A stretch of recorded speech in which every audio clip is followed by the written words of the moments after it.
اس بیچارے کو پتہ ہی نہیں، اور آپ اس کے ساتھ اتنی زیادہ خفا اور حق کا مطالبہ کر رہی ہیں۔ وہ کہنے لگی میں تو حق کا مطالبہ کیے بغیر نہیں رہوں گی۔ بات سنیے بہت توجہ کے ساتھ۔ سیدنا عمر رضی اللہ عنہ شام تشریف لے آئے، کچھ عرصہ قیام کرنے کے بعد واپس آئے۔ مدینہ طیبہ جب پہلی رات تھی تو سوچنے لگے کہ میں ذرا باہر نکل کے دیکھوں لوگ کس حال میں ہیں۔ تو عمر رضی اللہ عنہ گشت پر نکل گئے اکیلے، کوئی غلام نہیں تھا، کوئی رفیق سفر نہیں تھا۔ ایک خیمہ لگا دیکھا، بڑھیا خیمے کے دروازے پر بیٹھی ہوئی ہے، سلام کیا، سلام کر کے پوچھا کہ اماں کس حال میں ہو؟ کہنے لگی ٹھیک ہوں۔ بڑھیا نے پوچھا ارے میاں عمر کا کیا بنا؟ جواب دیا وہ خیریت سے واپس لوٹ آئے۔ بڑھیا نے کہا کہ میری طرف سے اللہ تعالیٰ اسے کوئی خیر کا بدلہ نہ دے۔ تو عمر رضی اللہ عنہ گھبرا گئے، پوچھا اماں کیا ہوا؟ کہنے لگی جب سے وہ خلیفہ بنائے مجھے بیت المال سے کوئی درہم و دینار ہی نہیں ملا، وہ خیال ہی نہیں کرتا۔ اماں عمر کو کیا پتا کہ تم کس حال میں ہو؟ کہنے لگی واہ امیر المومنین بن گیا، کیا وہ یہ کہہ سکتا ہے کہ مجھے پتہ ہی نہیں چلا کہ میرے اس رعایا کے کس بندے کے ساتھ کیا گزر رہی ہے؟ جب اس نے یہ کہا تو عمر رضی اللہ عنہ نے اپنے آپ کو کہا واہ عمراہ، ہائے عمر، کل احد افقہ منک یا عمر، ہر بندہ تجھ سے زیادہ سمجھدار ہے۔ بڑھیا نے کیسی بات کی کہ یہ کیسے ہو سکتا ہے کہ وہ امیر المومنین بنے اور یہ کہے کہ مجھے پتہ ہی نہیں تھا، پتہ ہونا چاہیے تھا۔ اب عمر رضی اللہ عنہ وہی بیٹھ گئے اور بڑھیا سے ادھر ادھر کی باتیں شروع کر دی۔ پھر کہنے لگے کہ بڑی اماں مجھے تو عمر پہ بڑا ترس آ رہا ہے، اس بیچارے کو پتہ ہی نہیں، اور آپ اس کے ساتھ اتنی زیادہ خفا اور حق کا مطالبہ کر رہی ہیں۔ وہ کہنے لگی میں تو حق کا مطالبہ کیے بغیر نہیں رہوں گی۔ عمر لانوں نے منتیں شروع کر دی، اچھا آج تک آپ کو جو تکلیف پہنچی وہ مظلومیت اگر میں عمر کی طرف سے خریدنا چاہوں تو مجھے آپ بیچ سکتی ہیں؟ وہ بڑھیا کہنے لگی کہ کبھی مظلومیت بھی کسی نے خریدی؟ کہنے لگے کہ یہ خریدی یا نہیں خریدی اپنی الگ بات، تو بتا تو یہ اپنی مظلومیت مجھے بیچ سکتی ہے؟ اس نے کہا نہیں، منت سماجت کر لی اور منت سماجت کر لی، کتابوں میں لکھا ہے اتنی عاجزی سے منت سماجت کی کہ وہ بڑھیا تیار ہو گئی۔ اچھا میں مظلومیت بیچتی ہوں، کتنے میں بیچتی ہو؟ 25 دینار کے بدلے میں۔ 25 دینار اگر تجھے مل جائیں تو تم میرے ہاتھ اپنی مظلومیت بیچ دو گی جو عمر کے مقابلے میں تم حق رکھتی ہو؟ اس نے کہا ہاں۔ چنانچہ عمر رضی اللہ عنہ اب اس سے بات کا فیصلہ کرنے لگے۔ اتنے میں حضرت علی رضی اللہ تعالیٰ عنہ اور حضرت عبداللہ ابن مسعود رضی اللہ تعالیٰ عنہ یہ امیر المومنین کو ڈھونڈتے ڈھونڈتے وہاں جا پہنچے۔ انہوں نے دور سے دیکھا، کہا السلام علیکم یا امیر المؤمنین۔ عمر رضی اللہ عنہ نے جواب دیا۔ جب بڑھیا نے امیر المومنین کا لفظ سنا تو گھبرا گئی، کہنے لگی واسو عطا ہوں، ہائے میری کم بختی، شتم تو امیر المؤمنین فی وجہ ہی، میں نے امیر المؤمنین کو اس کے سامنے گالیاں دی، سامنے سخت باتیں کی، میرا کیا بنے گا؟ عمر رضی اللہ عنہ کہنے لگے کہ نہیں، تیری میری ڈیل ہو چکی، اب تو اپنی بات پہ پکی رہنا کہ 25 دینار میں تو مجھے اپنی مظلومیت بیچ چکی۔ اس نے کہا ٹھیک۔ عمر رضی اللہ عنہ کے پاس قلم تھی، فوراً قلم نکالی، ادھر کاغذ ڈھونڈا، ملا نہیں، ادھر ادھر دیکھا، نہیں ملا۔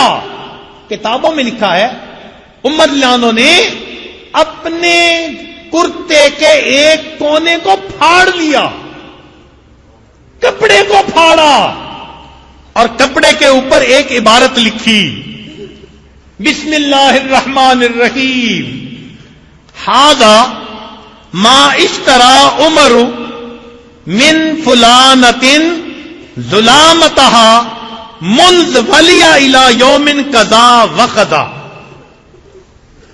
یہ عمر نے خرید لیا اس عورت سے اس کی مظلومیت کو جب سے عمر امیر المومنین بنا، فلاں دن سے فلاں دن تک، ب25 دینارا، 25 دینار میں، فما تدعی عند وقوفہ فی المحشر۔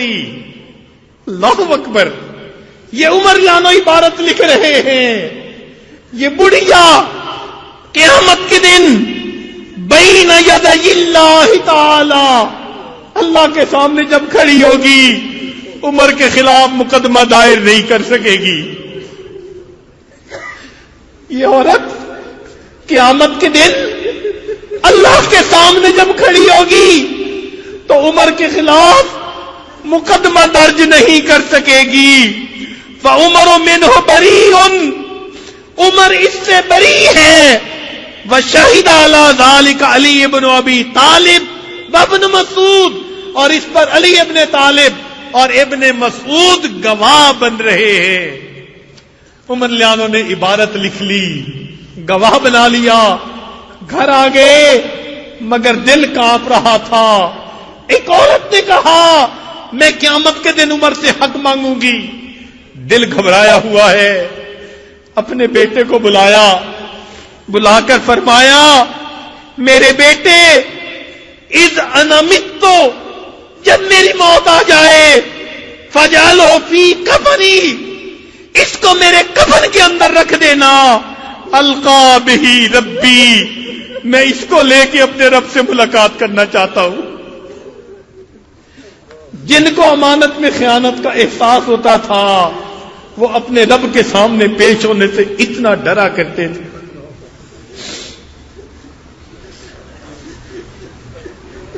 آج ہم اپنی امانتوں کا کیا معاملہ کر لیتے ہیں؟ علم امانت ہے، نسبت امانت ہے، ہم اس امانت کا کیا حال کرتے ہیں؟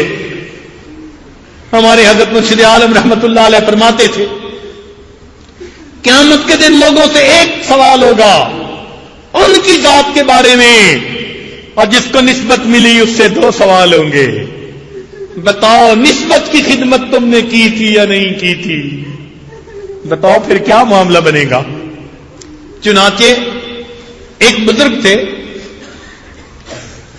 ان کے پاس ملنے والے لوگ آ رہے تھے، اور جو ملنے والا آ رہا تھا وہ اس کو کہہ رہے تھے جی آپ جنتی ہیں، آپ جنتی ہیں۔ حضرت مفتی محمد حسن رحمت اللہ علیہ، جامعہ شرفیہ کے بانی مبانی، حضرت اقدس تھانوی رحمت اللہ علیہ کے خلیفہ، جو بھی آ رہا تھا بھئی آپ جنتی ہیں، بھئی آپ جنتی ہیں۔ سننے والے نے سوچا آج تو جنت کی ٹکٹیں تقسیم ہو رہی ہیں۔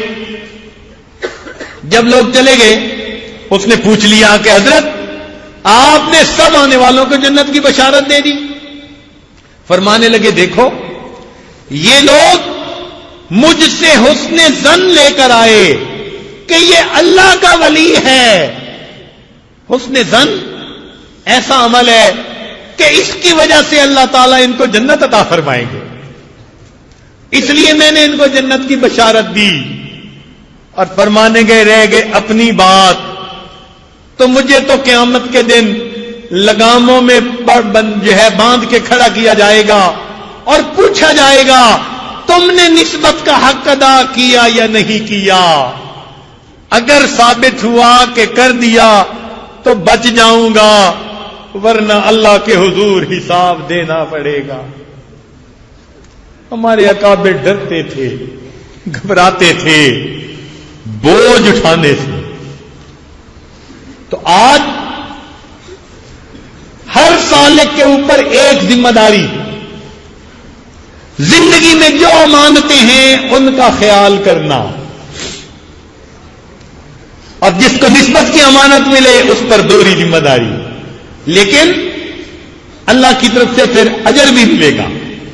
اس لیے فرمایا فَلَنَسْأَلَنَّ الَّذِينَ أُرْسِلَ إِلَيْهِمْ وَلَنَسْأَلَنَّ الْمُرْسَلِينَ۔ قیامت کے دن جن کو بھیجا گیا ہوگا ان سے بھی پوچھیں گے تم نے دعوت کا حق ادا کیا یا نہ کیا، اور جن کی طرف بھیجا گیا ہوگا ان سے بھی پوچھیں گے تم نے سن کر قبول کرنے کا حق ادا کیا یا نہ کیا۔ اللہ رب العزت قیامت کے موقف میں ہمیں عزتوں سے نوازے، قیامت کی ذلت سے محفوظ فرما دے۔